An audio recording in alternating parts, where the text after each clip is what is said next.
Ya, puji nama Tuhan, saudaraku yang kasih Tuhan, apa kabar? Saya senang bisa berjumpa kembali dalam renungan mingguan, dan hari ini adalah seri yang kedua atau kelanjutan dari minggu yang lalu yang berbicara mengenai mereka takjub akan pengajaran Kristus, yaitu kisah mengenai Tuhan Yesus mengajar di rumah ibadat di Kapernaum.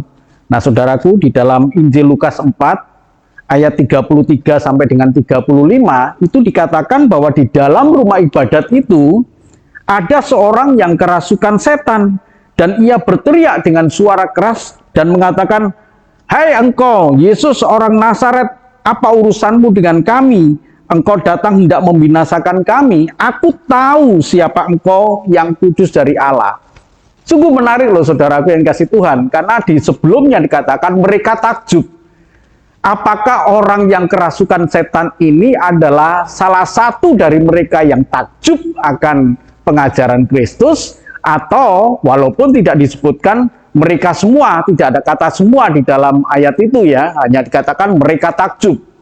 Mungkin juga salah satu dari mereka ya adalah orang yang kerasukan setan ini adalah orang yang tidak takjub kepada Yesus atau sekedar mendengar.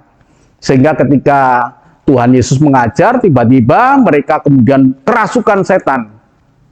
Nah, menarik sekali karena kejadian ini bukan kejadian di pekuburan, ya, di pemakaman atau di tempat-tempat yang angker atau di tempat-tempat yang sepi, tapi justru ini terjadi di rumah ibadat di Kapernaum. Jadi saudaraku, pelajaran begitu indah. Iblis memang bukan omnipresent. Iblis memang tidak maha hadir, ya. Iblis bukanlah pribadi yang maha tahu, ya.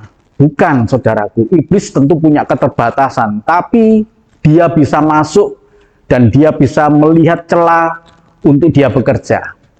Artinya apa, saudaraku? Di rumah ibadat pun ada orang yang kerasukan iblis ini. Alkitab mencatat orang itu kemudian berteriak, dan dia katakan di sini, "Aku tahu siapa engkau, yang kudus dari Allah." Ini bukan kesaksian loh. Ini pernyataan dari orang yang kerasukan setan, dan saya yakin bukan orang itu yang berkata, tapi setan itu yang berkata lewat orang itu, saudaraku. Bukan orang itu. Nah, saudaraku yang kasih Tuhan, saya juga pernah melihat, mengalami juga kejadian orang yang kerasukan setan, dan orang itu orang yang kalem, orang yang lembut, tiba-tiba orang itu menjadi garang. Saya yakin bukan pribadi dia.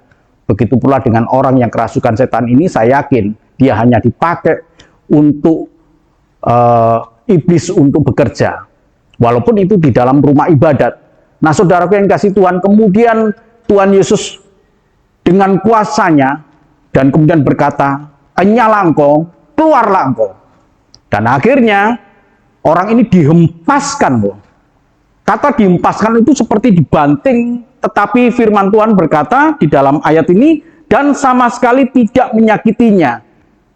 Ya, artinya apa? Sekalipun dia dihempaskan, tetapi tidak menimbulkan sakit sama sekali kepada orang itu. Karena apa, saudaraku yang kasih Tuhan?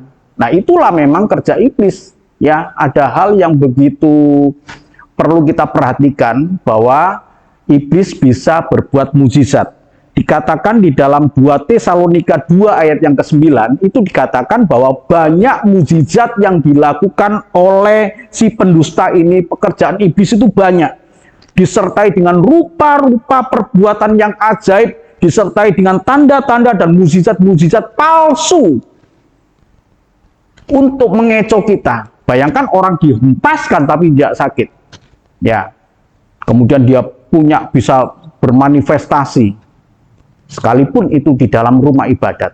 Nah, saudaraku yang kasih Tuhan, pelajaran yang begitu indah, kita takjub kepada pengajaran Kristus, bagaimana pengajaran Kristus itu bisa menjadi rema dalam hidup kita, supaya kita terprotek, terlindungi dari pekerjaan iblis yang bisa datang sewaktu-waktu, karena ada celah kesempatan bagi dia bekerja. Berjaga-jagalah, Tuhan memberkati. Sampai jumpa pada minggu depan dalam seri yang berikutnya. ketika Tuhan Yesus mengajar di rumah ibadah di Kapernaum. Minggu depan kita masih tetap belajar mengenai hal itu. Tuhan memberkati. Amin.